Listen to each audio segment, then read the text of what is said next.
Right. There it goes. There it is. That thing move funny. Is that blurry? All right, hope it's okay. Now, let's make sure, Tim Black. What's up, people? How y'all doing? What is up, Wolfpack?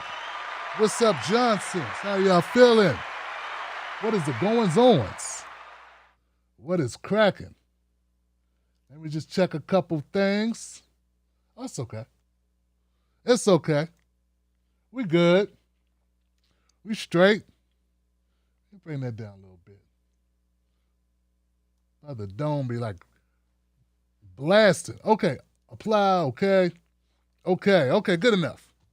Good enough. All right. What is going on? Back up. I'm loud. All right, guys. How y'all doing? My name is Tim Black. Welcome to the Tim Black Show. What's cracking? I got my people on Facebook, Twitter, YouTube. Not Twitter. Twitch. The other T. So, yeah.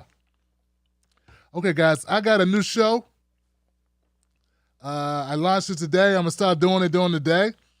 And I'm just going to have to save some topics because now that I'm like more focused on my show and how I want my show to go and what I want my focus and my content to mainly be about, it's not going to be that much content. Like, I'm not going to be talking about Trump's hands. I'm not going to be talking about Mitch McConnell's jaws. You know what I'm saying? Like, the things I'm not going to talk about. So, send suggestions, send news items, send, issues, concerns to the Tim Black Show at client care at TimBlackTV.com so we can take a look at it because I need the suggestions. I need the feedback about what stories matter to the Wolfpack community. But I did my best to pick some of those stories out tonight because we want tonight to be a special night. Last Friday was the bomb, Johnson. So, for anybody new to the show, Tuesdays and Fridays, phone nights. Okay? I always had this number on the screen when it's a phone night, but that's the number. And last Friday, man, did I got a lot of calls, a lot of dope calls last Friday. So, I just want you to know, tomorrow the phone lines will be open. Mark Thompson? Oh, I'm going to have a guest Thursday. I'm going to release a video Thursday of a brother that's serious in the game. Progressive political commentator with a lot of experience. Mark Thompson is his name. Give it up for Mark Thompson if you know him. This will be a dynamic brother. And we're going to talk about a lot of different issues. So I'm interested. I'm looking forward to it. I'm excited about it because I like chopping it up with brothers that know their way around, who have been in the political realm for a while. And, I'm always willing and looking forward to having that type of dialogue with a brother that has a reputation like this brother, man. Mark Thompson is renowned. Okay, so that's going to be big. Look for that to come out on Thursday. I try to be the hardest working brother in independent media, so there it is. We're going to still do our show Thursday. This is extra. That's why I tell people, man, join the Tim Black Show. Go to jointimblack.com. Become a member for starting at only $5 a month. What else? Before we get into the show, what else? Oh, if you are a member on YouTube. Now, right now, if you're a member on Patreon, you're a member on Facebook, you're a member on YouTube, they're all separate because, well, I don't control the memberships because those are on different platforms. But on the YouTube platform, I got new emojis. So I got these pictures. And look, I was supposed to make a Nina Turner emoji, right? Because people want to support Nina Turner in their posts. And I meant to do it, so I finally started. So Keith Weston, shout out to Keith in the Wolfpack community. Keith was like, Tim, don't forget to make Senator Nina Turner's emoji. So I'm like, okay. And look, guys, when I started making them, it got good to me. So I made like 10 emojis, yo. I made a VIP platinum, a VIP diamond. I made a Dick Gregory emoji, George Carlin, Paul Mooney. Come on now. I know how we do. So I just went in. So if you're a member of the Tim Black Wolf Pack on YouTube, just know there's some extra gear in there for you. And I want to thank you for supporting this show. You know what I'm saying? Because without you, this shit don't happen. Because it's just what it is. All right, folks. You guys ready? We looking good? We okay over there? Let me double check. I'm all talking. I didn't double check.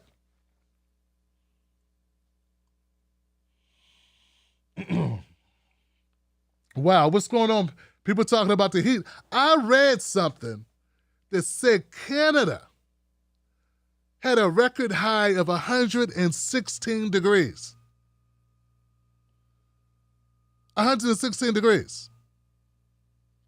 And then what's going on now is totally hazardous to people's health all across the country, different areas of the country. 116 degrees. Now here in Maryland, in D.C., it was like 92, 93. We also had that damn humidity, right? But man, that is, you got to worry about the homeless folks and how they're able to survive in such sweltering heat. So I think it's time, if you can support folks by donating water. Hey, man, just do it. Like, for instance, right? Do what you can where you are with what you have. I'm a person who never carries cash. Now, this is just anecdotal, right? I never carry cash, man. But for some reason, when I went to the grocery store, I got cash back. And I got to admit, it was weird to have. I only got like $20 out. $30. I got $30 out. And I'm thinking, okay, I got cash. I don't know why I did it. So later, when I was coming out the store, it was a man and 2 children. And I'm like, man, they there for me. And almost before the little boy could say something, he said something. I had my earphones in, right? And I saw them. I knew what they were doing. And I stopped. And I said, what'd you say? What'd you ask me? Oh, I asked you, sir, if you had any. I said, yeah, I do. And I gave him the $30. And you just seen Dad.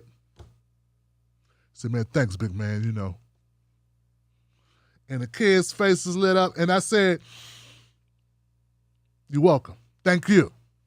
I thank them because, shit, man, I feel good just saying it. I got goosebumps right now from saying it, man. When you do the right thing, when you do something beautiful for someone, man, it just warms you up. Like, that's almost, it's almost self-serving to help people when you do it in the right spirit. You know what I'm saying? Because you feel so damn good. I'm like, damn, this is better than taking that shot of tequila. You just go around giving out money. You know how good that felt? I mean, I was fortunate to have it. But I never do that, son. I never take money out. I never carry cash. I don't know what moved me to do it. And then this man is out there with his kids. Come on now. Come on, Johnsons.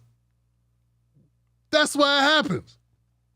Now, you ain't going to catch Tim Black doing a lot of prophesizing. But something made that happen. I don't want to say what. Give it to whoever you want to give it to. Say contributed or attributed to whatever you like. But I know that wasn't no coincidence. So anyway, Johnsons, in that spirit, folks, do what you can to help people. Give them water, give them shelter, do whatever you can. I didn't even let it cross my mind. What if they're not telling me the truth? What if they're not telling me the truth? What if they scheming on me? I know somebody right now listening is probably thinking that, Tim, he got you. Nah, man, that's not how I look at it. He got himself. If he lied to me, if that father lied to me, he hurt himself, not me. I gave it with the spirit of all goodness, right? A spirit of kindness and empathy for my fellow man. If he lied to me to do that, to manipulate me, that's going to come back on him. I hope it don't come back on those kids. You can't worry about stuff like that. You do what's right, and you let other people do what's right for them. Also, what kind of a person, what are they going through that they will need to lie about that? So that's his own, to me, that's his own shit. Because if you're going to risk your karma, if you're going to risk your spirit, if you're going to disrespect your kids, if you're going to do that, if you're playing that type of game, what are you going through internally will let you do that? See what I'm saying? So it's all about, is it the chicken? What came first, the chicken or the egg? You know what I'm saying? It's all about when you start keeping score. When you start logic, when you're doing the logic, right? And I just want to encourage folks to be the bigger person. If you can be the bigger person, be the bigger person. And if you're able to be the bigger person, somehow you're put in that position, and that's for a reason. That is for a reason. All right. Give it up for that. We're going to go to stories. We're going to go to a couple news items. I don't want to start no mess.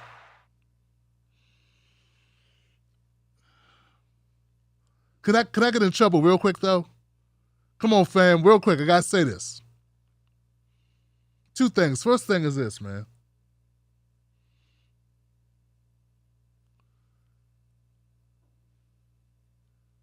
I support Nina Turner for Congress. I support Nina Turner. I've been supportive of her since 2015 when Teslin Figaro introduced me to Nina Turner at the People's Summit, and I had an opportunity to interview her in person. But I supported her before that. I'm open and honest about my support for her. And it's not her as a person as much as it's her message, what I believe she believes. And I didn't know she was going to run for Congress. I've supported her as an individual who was out trying to work for her community and for the movement. I didn't know she was going to run for Congress. Somebody today called me a neoliberal because I believed in the process, because I believe in elections, basically because I support a political candidate. I want you to know, person who said that, you can go fuck yourself and 5 people that look just like you. I support direct actions. I support grassroots movement on the ground. I support people opening their doors or people helping other people in any way they can. I support all forms of activism, but I also support legislation and people that make a good faith effort to help rein in this shitty government and to try to get something out of it for my people. You, sir, who are oblivious to how bad black people got in this country, I don't have the luxury to say I don't give a fuck about politics.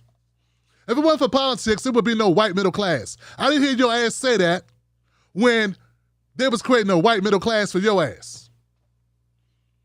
Yeah, I don't think your dad said that.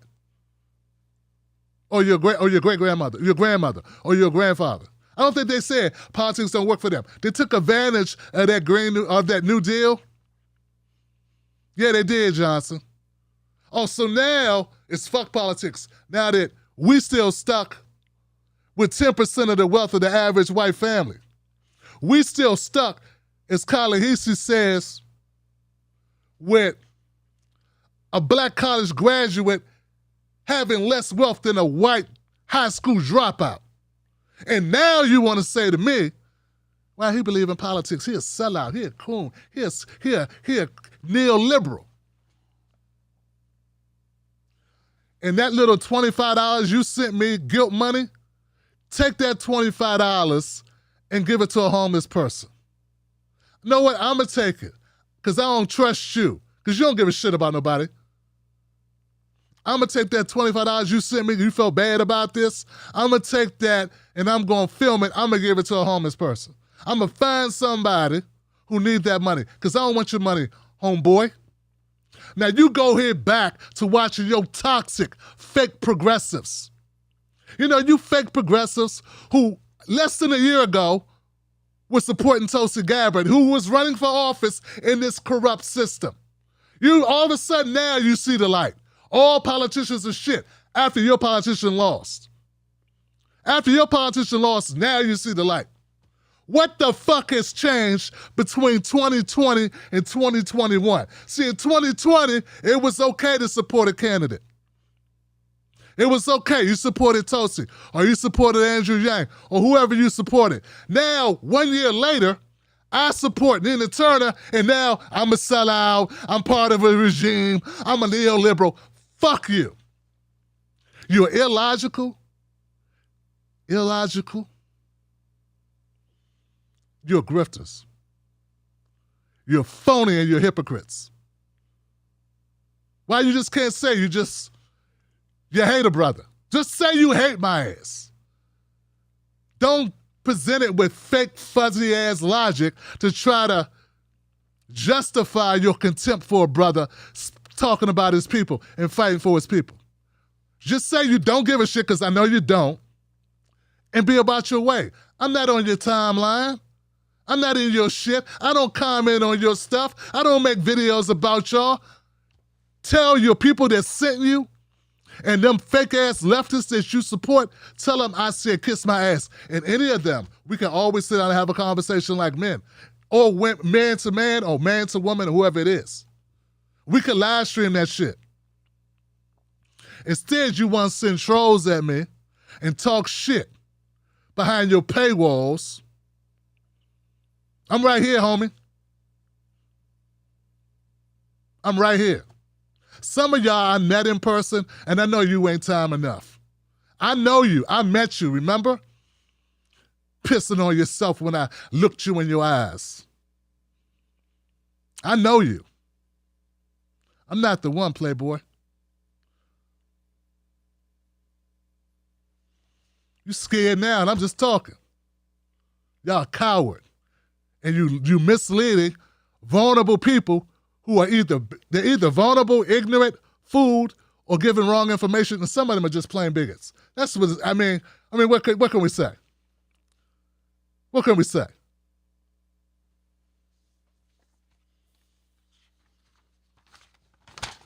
Either that or you got a deficiency of ethics. All of a sudden now, supporting a candidate makes me a neoliberal. All of a sudden now, it makes me a sellout. You supported a candidate just a year ago, and it was all good. It was all good. Scumbags. For anybody who doesn't know what I'm talking about, you ain't missed shit. Don't worry about it. Let's just put it this way. There's a reason why Tim Black focus on black issues now. Because the rest of these people that said they was my brothers and my sisters, they don't cover it, they don't give a shit. And they keep sending their trolls in my direction. And it's not like they tell their trolls, hey, go mess with Tim. Go piss him off. They say little slick shit, which makes they puts a battery pack in the backs of these morons that ride for them. So I'm not saying they say go mess with Tim, go start shit with Tim Black, but they put a battery pack in their back. They charge up their battery packs by saying little slick shit on the sly, making videos. We don't need race. We don't need to focus on race. Who was that for, dog? You know your audience already don't think you need to focus on race. Your audience already think race is divisive. So why did you make that video? Who are you trying to convince, dog? Come on, dog. Who you trying to convince? Why make that video?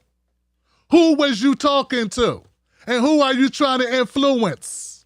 Your audience already agrees with you. Why are you even talking about something you don't have any qualms with or incongruity with. You know where you stand, and you know where your people stand. They find with you never open your mouth about a black issue. Because to you, for some reason, you child, you think that poor people got lynched because they were poor. I don't remember seeing that. Now, I know some black people that got lynched because they was black, but I don't know any poor people who got lynched because they was poor.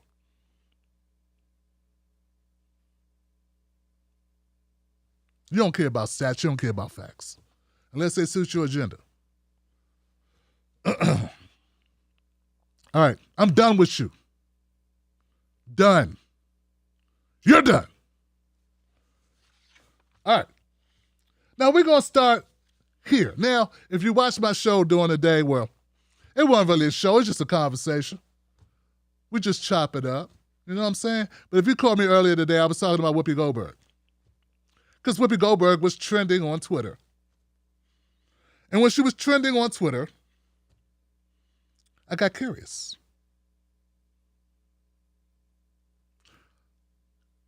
Here is a video.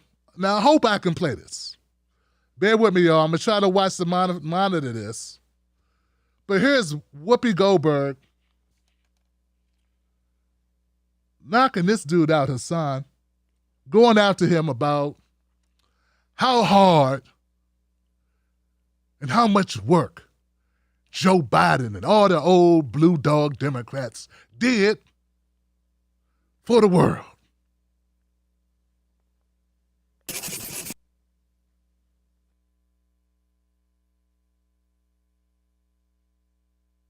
And I'm trying to express how, like, a lot of people that I know think and operate. Yes. Look, yes. One of the things the Republicans have done amazing, they hold the line. They're like, look, this thing's going to go to Senate, right? He's not going to get impeached. They're all going to hold the line, right? Look at what's happening with the Democrats. You have two existing bodies. You got the new woke party, that movement, and then you got the establishment. And they're eating each other alive.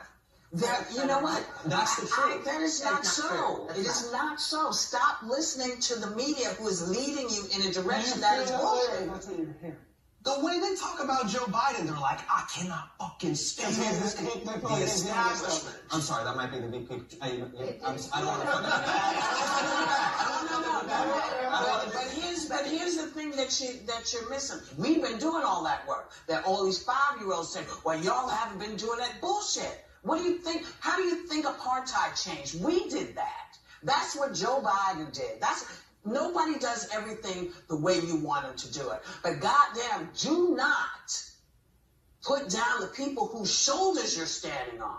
You are standing on our shoulders, and we are holding the line. And for people to say, you're an well, fuck you, uninspiring. What are you inspiring? Not you.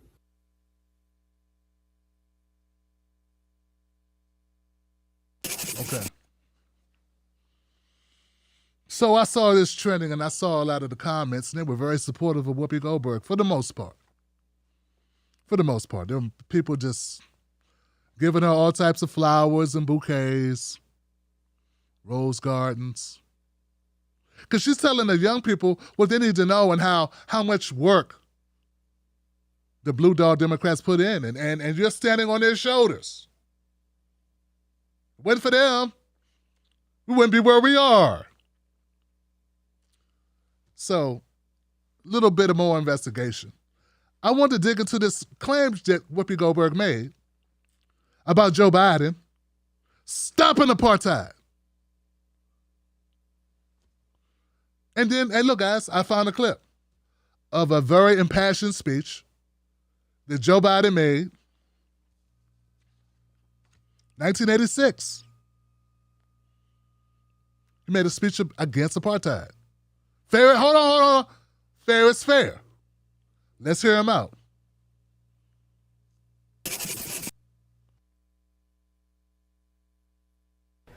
What disturbs me more than the policy that you call a policy is the rationale for the policy.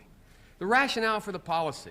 You set out 4 principles that you adhere to, and then and I will go over them in a moment. Then you say on page 14, we must not become part of South Africa's problem. We must remain part of their solution. We must not aim to impose ourselves, our solutions, our favorites in South Africa. Damn it, we have favorites in South Africa. The favorites in South Africa are the people who are being repressed by that ugly white regime. We have favorites. Our loyalty is not to South Africa, it's to South Africans. And the South Africans are majority black, and they are being excoriated. It is not to some stupid puppet government over there. It is not to the Afrikaners regime. We have no loyalty to them. We have no loyalty to South Africa, to South Africans. And the fact of the matter is I listen to this rationale, first of all. It is the leaders of South Africa and their people, black and white, who have the majority responsibility. They must rise to it. Well, they are rising to it. They're rising to it. The only thing left available to them with that repulsive, repugnant regime of Afrikaners there. And it's the only way they have. They've tried everything for the last 20 years. They begged, they borrowed, they crawled, and now they're taking up arms. The second thing, progress toward peace requires a timetable. Timetable, elimination of apartheid. What's our timetable? What are we saying to that repugnant regime? Are we saying you've got 20 days, 20 months, 20 years? We ask them to put up a timetable. What's our timetable? These people are being crushed. And we're sitting here with the same kind of rhetoric. The same thing we heard. We heard go slow. We heard we have to take care of the problem afterwards. We heard we can't impose. You are totally misconstruing the testimony that I gave. Read first. Furthermore, Senator, let me say that I hate to hear a senator of the United States calling for violence. I'm not calling for violence. That's what you're doing. I hate to hear exactly what you're doing. I hate to hear an administration and a Secretary of State refusing to act on a morally abhorrent point. I hate to hear this country. I'm ashamed that this country puts out a policy like this that says nothing. Nothing. All right. Wow. Joseph Biden. Joey went to town for South Africans. I want people to keep it real, keep it honest, man. He was laying it out. I mean, he challenged the Reagan administration Secretary of State, George Shultz. Oh, okay. That's it. He challenged the Reagan administration Secretary of State, George Shultz. Get what's going on there? Yeah, he's grilling a Republican. He's playing politics. Whoopi, he's playing politics. He challenged the Reagan administration Secretary of State, George Shultz, on government policy towards South Africa. Our loyalty is not to South Africa, it's to South Africans. And South Africans are majority black, and they're being excoriated. Secretary Shultz was testifying about the possibility of sanctions against South Africa. Ronald Reagan had introduced sanctions the previous year that many believe did not go far enough. So Reagan had already put sanctions on South Africa. And Joe didn't feel they went far enough. And I'm not saying he's wrong. Sounds like Reagan was kind of like he was putting sanctions, though. But Whoopi Goldberg just said Joe Biden stops apartheid. That's what he did. Didn't sound like it. I mean, I'm just reading the actual record of events. You know, besides letting Whoopi go on a rant about it. I'm just reading what actually happened. So Reagan issues sanctions. Joe Biden grandstanding during hearings grills Reagan's Secretary of State about doing more sanctions. The following month, the Senate passed the Anti-Apartheid Act, which was subsequently vetoed by the president, who accused it of being economic warfare. So then Reagan played the game. But then they vetoed. The veto was overridden by Congress. And South Africa was sanctioned by the U.S. until the end of apartheid. And look, I'm not saying this wrong. I'm just saying, let's put context around this shit. But Joe was on the right side of history. He was on the right side of history. Hey, look, man, it's no black and white. There's going to be gray areas here. And we got to be honest enough to see it for what it is and to admit when there's a gray area. If not, then we're just as bad as the people we have contempt for because we're not keeping it real. Don't worry. There's more context. So Whoopi, who was trending today, was being lauded for this declarative statement about standing on the backs of great people like Joe Biden who stopped apartheid. And then apartheid was a horrible, horrific practice, and it should have been eradicated. And all the pressure the U.S. could put on South Africa to end that, yes, I'm for it. I support it. That's great. Here's the thing. Joe Biden didn't give a shit about black people. Joe Biden cared about politics. And Whoopi Goldberg, you're talking about Joe Biden, you're very specific, like almost laser-like focus on this one good thing. Now look, that was 86. It'll be 8 years later before Joe Biden wrote the crime bill that he's notoriously known for, that disproportionately impacted black people. Notice Whoopi's not talking about how great that was. So it's okay to help South Africans. Meanwhile, he himself excoriates black people in America, and Whoopi has no problem with that. Yeah, the old guard, the ones who's on their shoulders, we stand. Do we stand on those shoulders? We stand on the shoulders of the Crime Bill Joe, Jim Crow Joe. I don't think we want to stand on those shoulders. I remember back at that time, Lisa, if I'm not mistaken, Whoopi Goldberg was very active. She was nowhere near as rich as she is now. She was more zealous, right? 1984, 2 years before this great speech. Because see, the Jim Crow Joe didn't start out of nowhere. The motherfucker was Jim Crow. He was ramping up every means of police state action against poor people, particularly black people, for a decade before the crime bill. I wonder if Whoopi Goldberg ever spoke out against Joe Biden's bullshit in the 80s. Before the apartheid. I want to tell you guys, I think one of the reasons why Joe Biden was so outspoken here is because he needed to do something that made himself look less racist. Here it goes. Whatever the effects of the 94 crime bill, that Joe Biden's reasons for supporting it is only a piece of Biden's much longer history backing tough on crime policies. Here are some examples from his record, not my interpretations, not my ego, not my resentment. These are just facts. The Comprehensive Control Act, 1984, spearheaded by Biden and Senator Strom Thurmond. Is that one of the shoulders that we stand on, Whoopi? Biden and Strom Thurmond's shoulders, where they expanded federal drug trafficking penalties and civic asset forfeitures, which allow police to seize and absorb someone's property, whether it be cash, cars, guns, or something else, without even proving the person was guilty of a crime. Joe Biden. That was in 84. Weren't paying attention then, huh? Whoopi.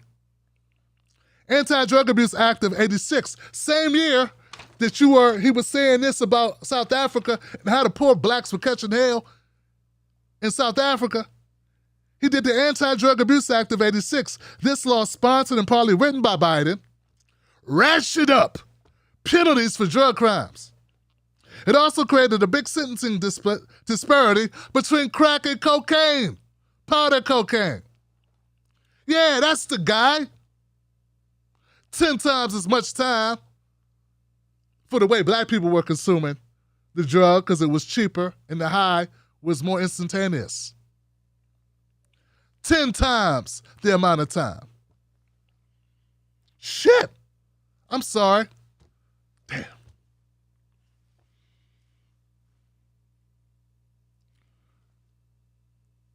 How about 100 times?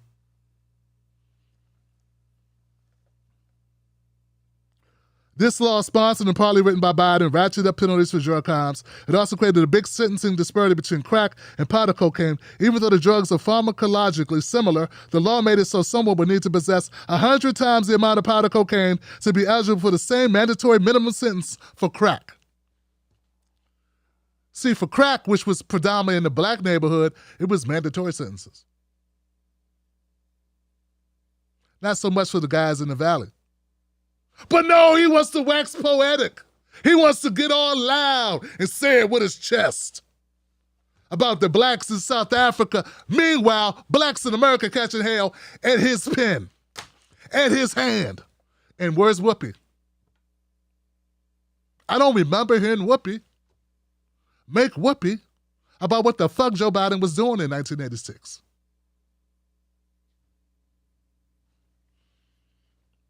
$1988, we ain't done. 88. The Anti-Drug Abuse Act of 88. Once again, this law, co-sponsored by Joe Biden, whose shoulders we stand, increased prison sentences for drug possession, not dealers, Johnson, people who had some fucking weed, Whoopi. You know, probably what you were smoking with Ted Danson when he wanted to do blackface.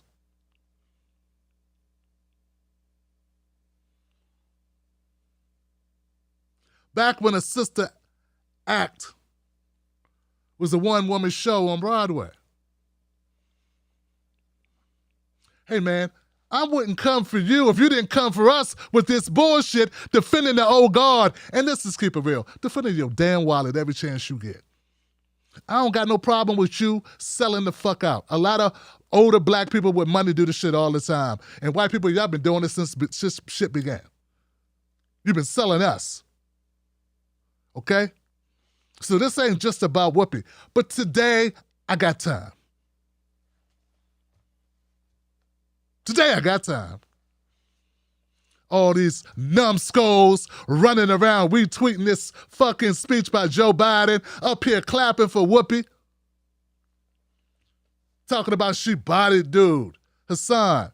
Now, maybe Hassan just didn't want to lay your ass out. He had to contemplate in his mind how far he wants his career to go. Because you are saying shit that he might have to retort and demolish your reputation right there in that shop in front of Stacey Abrams and the whole lot.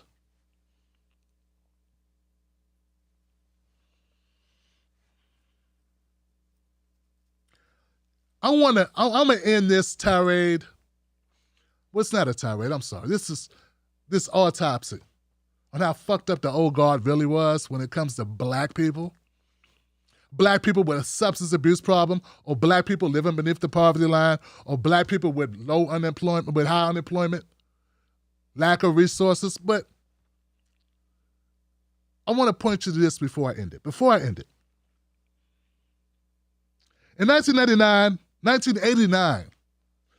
5 years before the crime bill that everyone talks about,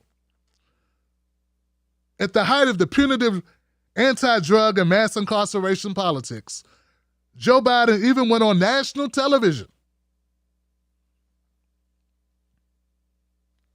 to criticize a plan from George H.W. Bush to escalate the war on drugs. See, I fucked up, man, because Joe Biden went on TV to disagree with George H.W. Bush about how he was handling the war on drugs. And he went there he was on TV contesting it. Whoopi, you know what I'm gonna say, don't you? Oh man, you know what I'm gonna say. And all those black comedians that kiss your ass because they all in the same old go along, get along gang. Shout out to Kwame Brown. Shout out to Faison Love. Shout out to Carcino. You know what I'm going to say. Joe Biden, ladies and gentlemen, he went on television And he disagreed with George H.W. Bush about his hard tactics against drugs and all the Negroes he was locking up. And he said this, he said, quite frankly, the president's plan is not tough enough. It's not bold enough or imaginative enough. It's not bold enough, tough enough, or imaginative enough to meet the crisis at hand. He said he called for harsher punishments for drug dealers and to hold every drug user accountable.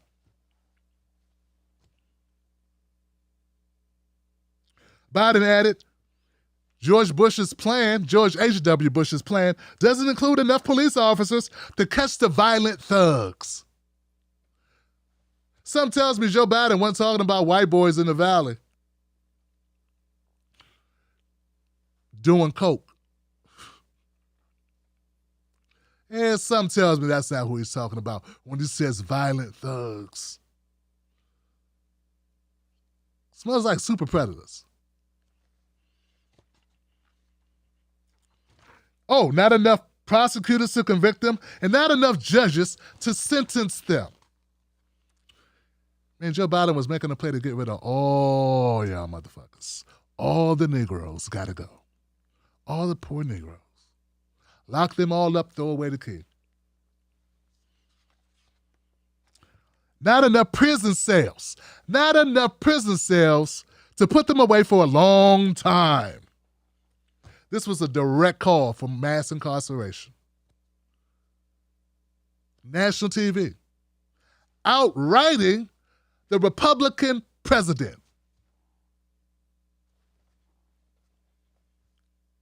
My right, your left.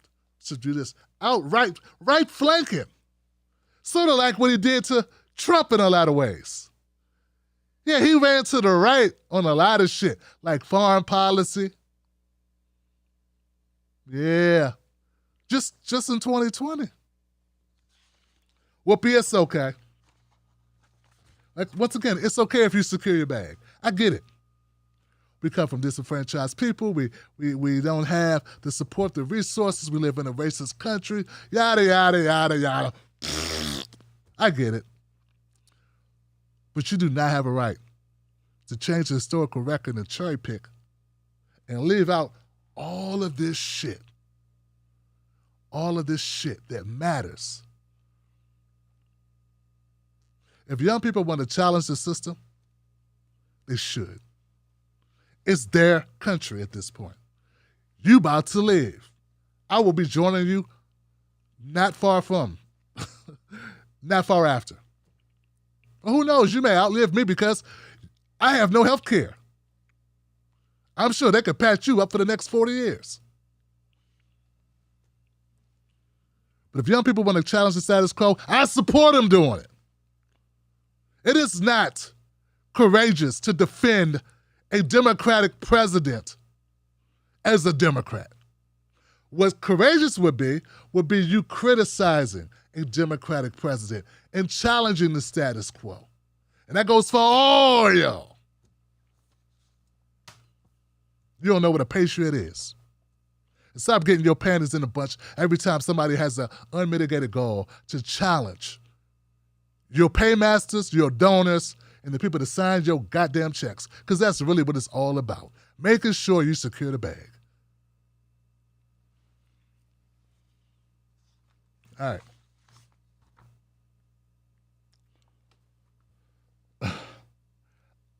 Folks,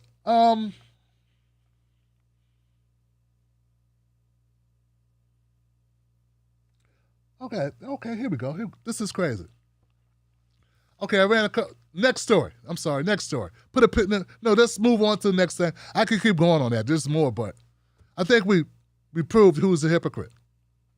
And who's glossing over for Zaddy. We had a lot of talk about hate crimes, and the conversation just got totally toxic. And it became so bad because, well, the new Asian, the Hate Against Asian and Pacific Islanders Act, and I don't know the title exactly, but that the crime, that the hate crime bill that recently went through. There's been some criticism of black folks because they say we should be more supportive of our Asian community. And I get what they're saying. And tempers were flaring. People were pissed off. People got emotional. People get emotional when they feel they've been slighted for decade upon century. You know, as racist as America is, every Asian person who feels that racism in this country, and I'm not saying it doesn't exist, it does exist, it has to exist. This is America. But every one of those Asian people that feel that resentment came here of their own free will. Yeah, every one. They came to America because they wanted to. We're the only group that came here not because we wanted to, that were brought here to a racist-ass country. So there's a difference there. I know it's a small difference. Here's the thing, guys. The resentment, now that tempers have cooled a bit, I want to redistribute to you some data. Because now that the bill's passed, it's all done, and they're no longer showing us every other day some pissed off black person punching an Asian person and doing some horrific shit, which I never will condone. I don't condone that for anybody getting sucker punched or kicked or stomped or hit or whatever the fuck. I don't care what color it is, okay? But for now, for some reason, suddenly, all of this has stopped. They're no longer seeing those images. I wonder what happened to all of them since it was such an increase. Oh, you think deranged or bigots or racists or whatever they are pay attention to bills that pass?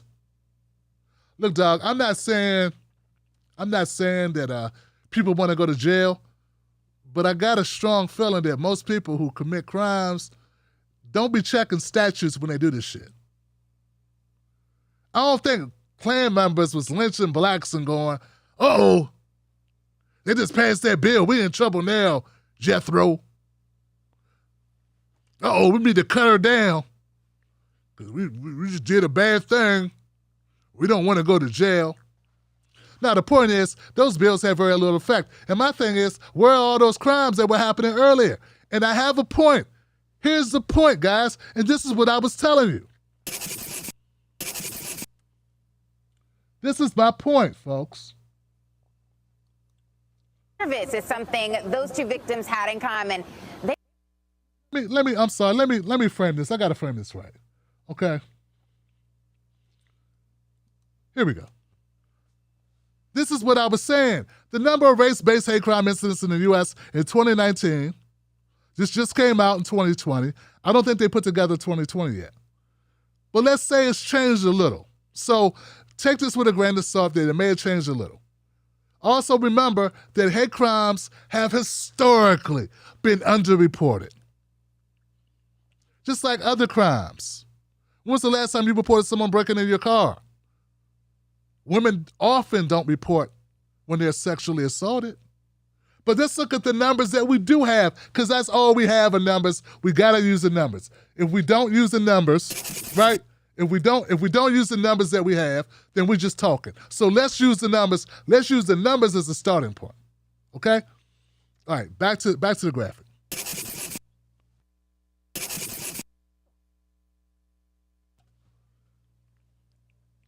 If you look at this graphic, you'll see that black hate crimes against black people, because they are black people, is 10 times more frequent than Asian. 10 times more frequently. Hell, it's 5 times more frequently for white people. Anti-white hate crimes are 5 times more frequent than Asian crimes. In fact, man, if you look at it, even Latinos, anti-other race, any other. So here's the thing, guys. I'm not saying, I want to make this clear. I'm not saying it's not okay, it's wrong, or we should not look at these issues and that we should not protect citizens from hate. We should. But now that the tempers have cooled off, now that we've taken a beat, now that the legislation is done, can we have a reality check? And can we also examine if the Democratic Party isn't fucking with us? Yeah, like both of us. Hey, look, man, of course, if you're showing repeated footage of Asian folks being beat up in the street, that would make Asian people be very upset and worried for their families and worried for their safety. Who would not be that way? Everyone will be that way. All of us. I get that. But what I'm saying is, if you're disproportionately focusing on Asian people to manipulate the situation, to shore up votes or whatever you're doing, then that's not only negative, it's underhanded, it's a scheme, it's a scam, and it's divisive as hell. Also, if the numbers are true, it's also a slap in the face to your most reliable voting bloc, black people. Now, you want to make it seem like we hate Asians if we push back on this, if we pushed back. But if you look at the numbers, it would appear that we're more concerned with the fact that our value was a lot less, apparently, than those Asians who were being hurt. Because if you really were concerned about the numbers of people being targeted, you'd be concerned about the group that's being targeted the most. And you make a separate act for the group that's targeted the most. Hey man, now look, I'm not saying I'm the sharpest knife in the drawer, but if I walk up and I want to help the person, I walk up to a scene of an accident and I see somebody bleeding from the head, unconscious, barely with a pulse, and I see somebody holding their knee going, ouch. Who am I supposed to take care of first? In the Democrats' mind, they go with the people with the hurt knee. Because their cousins have more money.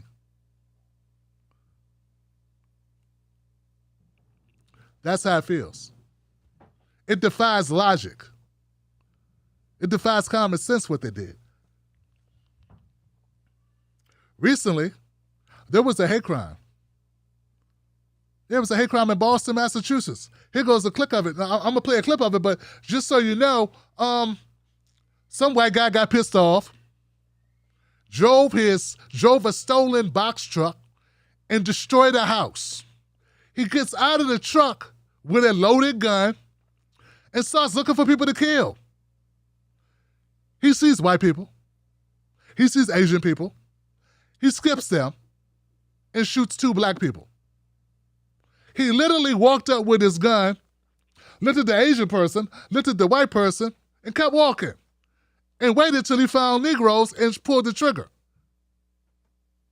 And it say this may have been racially motivated. I mean, you don't even need to see the clip at this point, because that's the whole story. Why should I risk the flag on the content when I just told you the whole story? What I'm saying is, when you lie to people to spin a narrative to suit your political needs, that creates more division. That's where the division comes.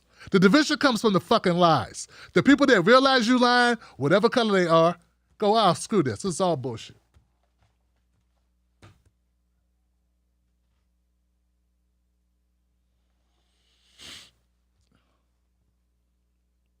Doesn't matter what color they are. People don't like being lied to.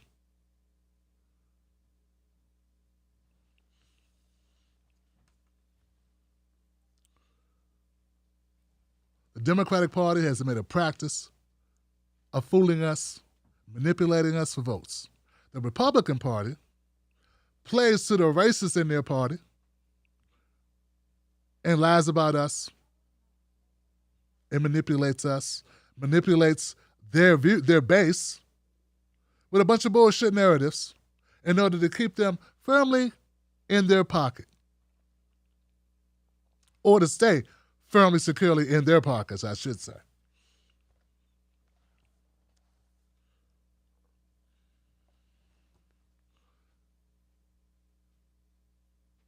10 times the hate crimes, no direct. It's like America saying, "Oh, we can't do anything specific for black people," even though overwhelmingly they're the people that need the most help, because that would be unconstitutional. Then they go do something for the Asian Americans, and then if you say, "Hey, this doesn't make sense," now you're a racist. They flip it on you.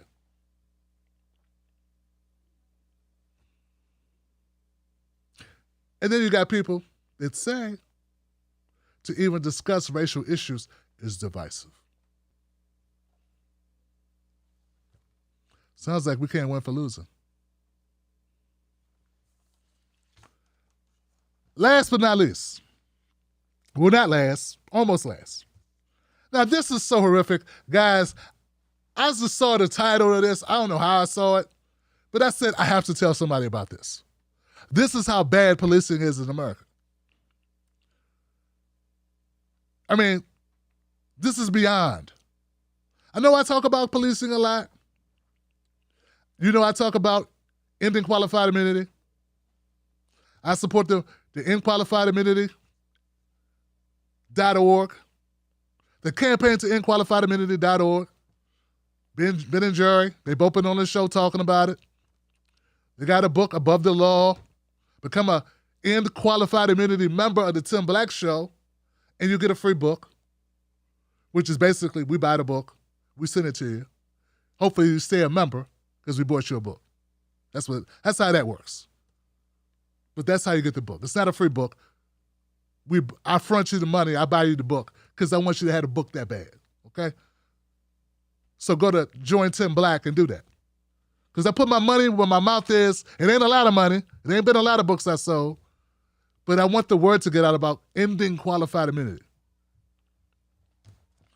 I saw this story about qualified immunity, folks, and for real, I shit you not, I thought it was by The Onion or some satirical site. I thought Godfrey the comedian made this shit up or something. Tony Baker. Is this a Paul Mooney joke? What is this shit? Okay, here it goes.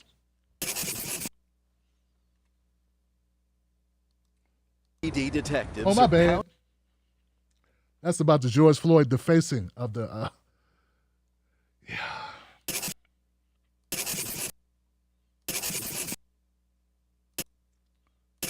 Shit. What disturbs Get out of me here. more than the politics. Well, hell. I'm sorry, guys. I can't find it. I had some images. Well, I guess I could put them up. Hold on. Let's see if I can. I got the images. I don't know why I don't see them.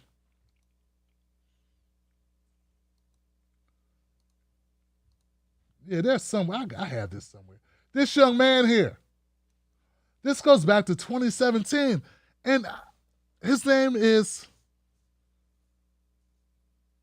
Gabriel Eduardo Olivas. Gabriel Eduardo Olivas. And he died July 14, 2017. Okay? And the reason why this is so significant and why I'm pushing back so hard on this, and I felt like I had to cover it.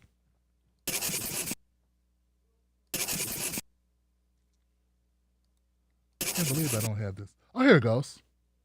I do have it, guys. Is this? This is a burnt up home. This is where Mr. Olivas was when he died. Okay? This man died in this place. Now, 2 Texas police officers who ignited a man by tasing him even after they saw him douse himself with gasoline and were warned, if we tase him, he's going to light on fire. So what did they do? They tased him anyway. He lit on fire, burnt alive. 85% of his body covered in wounds, burn wounds. Died in the hospital the next day.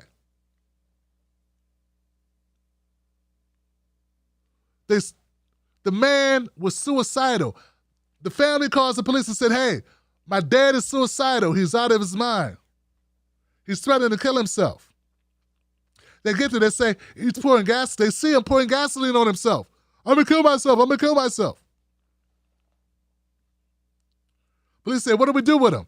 Someone says, let's tase him. They say, no, don't tase him. If you tase him, he will burst into a flame. Now, they could have tackled him. They could have called for backup, evacuated the house. Instead, they shot him with tasers anyway. He lights up like a Christmas tree. And guess what happens? Because of qualified immunity, nothing happens. They get away with it.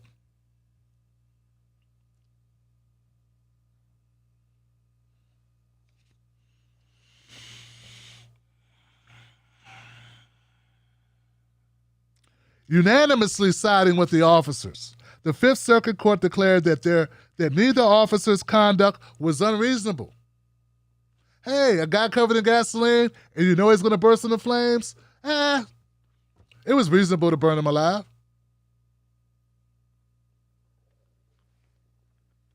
Nor was the force they employed clearly excessive. They basically walked up to this guy and threw a match at his ass. But that's not excessive.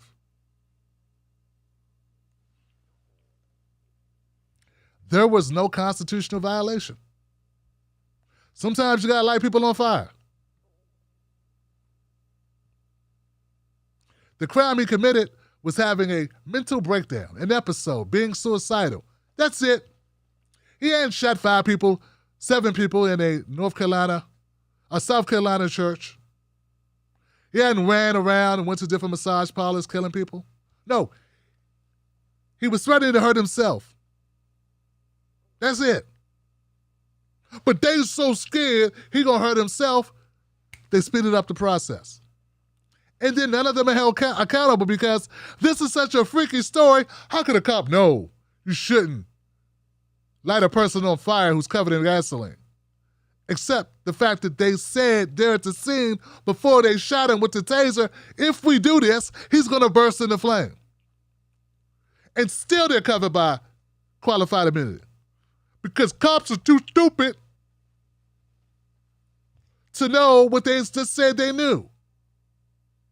I know you said he would burst into flames, but since I never seen it done, I had to see for myself. Where's my paycheck? Protect and serve. Folks, we're not going to end qualified immunity by direct action. Get what I'm saying? We're not going to be able to end qualified immunity by getting together on a live stream. We need people in Congress. I'm not saying it's easy. I'm not saying I'm even that hopeful. But what I'm saying is, to say you give up on electoral politics means they get to keep doing this shit. Now, it's one thing for us to keep trying and not succeeding. It's another thing to go, hey, I don't care anymore. The reason why you have the luxury of going, hey, I don't care anymore. I give up. Let me just go and complain about shit and then go on other people's timelines who still care and tell them how stupid they are for trying. You get to do that because this shit don't impact you. Yeah, so you're not from a group of people that this type of shit happens to, obviously. Because if you were, you wouldn't be so fucking cavalier about, hey, man, fuck it. Yeah, people that say fuck it are people who don't care, who people this don't impact. It's very seldom that people go fuck it who it can happen to or whose kids it can happen to. To say fuck it and be in a group of people who don't have to deal with these fucking cops like we have to deal with them, like my kids have to deal with them, like my grandkids may have to deal with them, it shows your privilege, son. And it's fine for you not to participate, but these assholes actually come to my timeline, actually come to my videos and my shows talking shit. So not only do they not participate, they actually troll people that do. As if I want to give a shit. You don't think there's better shit I'd like to talk about? You don't think I'd rather talk about more positive, like upbeat shit? I would. But I can't do that at the expense of reality. I do and I will, but I can't do that at the expense of the truth, man, just so people feel better. I can't pretend. I'm a grown-ass man. I can't pretend what's going on isn't going on. I can't pretend what's happening isn't happening because it's inconvenient. Because it made me feel bad. Nah, man, we grown-ass men. We're supposed to lead. I have to lead my family. I don't know how your family operates, but I got to do what I have to do for my family. I have to set an example for my kids, my grandkids, my cousins, my nephews. That's how this works. That's what I told my dad I was going to do. I don't know what you told your dad you was going to do. I don't know what agreement you had about who was going to do what in the family line. But in my family, this is how we left it, man. That's the last words I'd say to him. So, fuck you, and do you, boo-boo. But if cops get to set mentally unhinged people on fire in their own fucking homes, and nothing happened because of qualified immunity, I have to spend my time combating them. You understand? All right. Now, remember I just told you guys about positive shit. Well, I have a segment, I call it Feel Good, damn it. And right now, we need to feel good. Now, Lance Cooper is the brother I've ran across on Twitter. I knew he was active in water, gathering water, getting donations to help the people in Flint because of the water crisis. And I know it's a water crisis, but that kind of gives you the impression that it's a naturally caused water crisis. Say crisis. It's not really a crisis as much as it was an unlawful act that put people in harm's way. Okay? More like a tribulation presented by greedy bastards in the government officials who didn't care about poor people in Flint, Michigan. Okay? That's really what it is. We don't care what we do to them. They poor, they can't help them. They can't, they'll be okay. Well, Lance Cooper was spearheading this. He spearheaded the hashtag Save Flint challenge. Here's his story. Yeah, here's his story.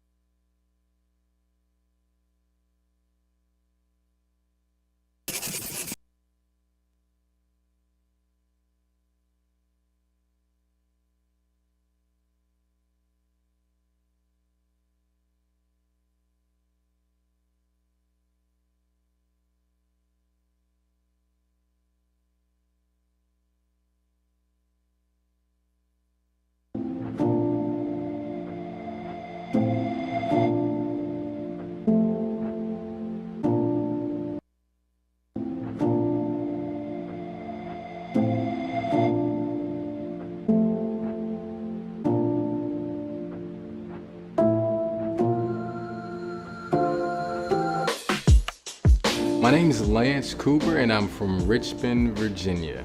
The Save Flint Challenge started here in my garage. Got into fundraising years ago. I was influenced by my cousin Alonzo Mourning. He started a fundraiser for youth, so I wanted to follow in the footsteps and give back to the community here in Richmond. I think we all know in 2014, one of the worst mistakes that could have been made was changing to the Flint River.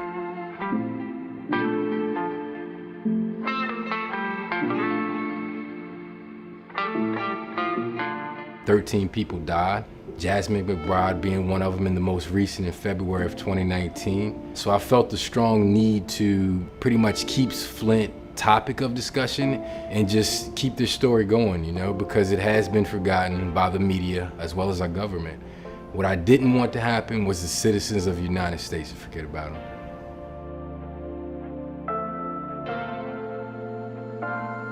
I pretty much got in touch with various sources there, from Pastor Rob, Little Miss Flint, of course, and they pretty much inspired me to kind of, pick up my shield and sword and just go to battle for him as well. So far, we've provided over 350,000 bottles of water. We've fed and clothed the homeless there in Flint. We've helped people pay water bills. We've helped so many people. I can't even put a number on it. So many different situations and stories have touched me, from middle class to poor to homeless people. But I will say this, during this campaign, I've had pretty much every race cry in my arms, and they did so because of water.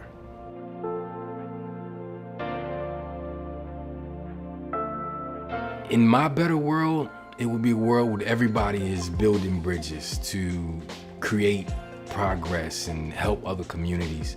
I think we as a people, I just need to put more focus on coming together as a people in order for us to create that better world that we all want. No one wants this world we have right now. I think with the right motivation, with the right unity, with the right people, keeping the right situations in the forefront, I believe we'll come around one day. And together we will make this a better world and change everything.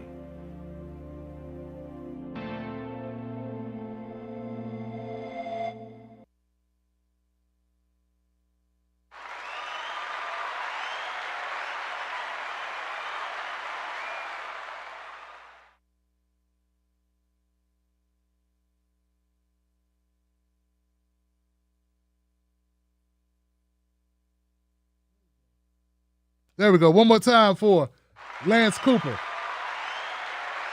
Now, Lance Cooper, you can follow him at L Maurice CPR, at L Maurice CPR on Twitter.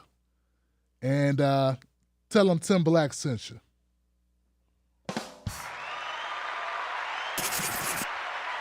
All right, folks, that's it. I'm Tim Black. I love you. I got nothing but support for you. Hit me up at Real Tim Black on Facebook and Twitter, Tim Black and Night on Instagram. We ride for the cause. We're people powered. I'll see you on the next one. Don't forget, tomorrow, phone lines are open. I hope to hear from you. Wolfpack. Now, let's go to the comment section. What a night, Johnson. What a night. See, I feel good being able to do that. That's love right there. We got a new member, Dan L. Values. Dan L. Values, welcome to the Wolfpack, man. Thank you for joining us. Tony D, thanks for everything you do for us, Tim Black. I appreciate you, family. Thank you. Emerson Lamb, who the hell is Goldberg talking about? I don't know. Joe Biden? Something she made up in her head, man. Listen, I'm Whoopi Goldberg. You know, just stuff. You know, maybe she doesn't know that stuff. Maybe she doesn't look it up, but come on, Johnson. It wasn't hard to find. You brought him up. I mean, she brought Joe Biden up. I had to clear up the nonsense. All right, guys, that's it. All right, Wolfpack, thanks for your support. I'll see you on the next show tomorrow. Peace.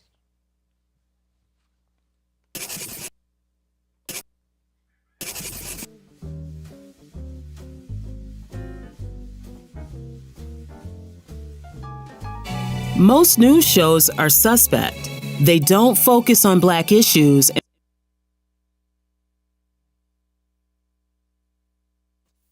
Most news shows are suspect. They don't focus on Black issues, and when they do, it's all fluff. How does that help your life? How does that help your family? How does that help the culture? They don't. The Tim Black Show is different. Tim Black gives you news for people who can't stand the news. Real, authentic, researched, entertaining, on point. Don't let nobody take your cornbread. Visit www.timblacktv.com today. Get Black breaking news, politics, culture from someone you can trust. TimBlackTV.com. Join us today.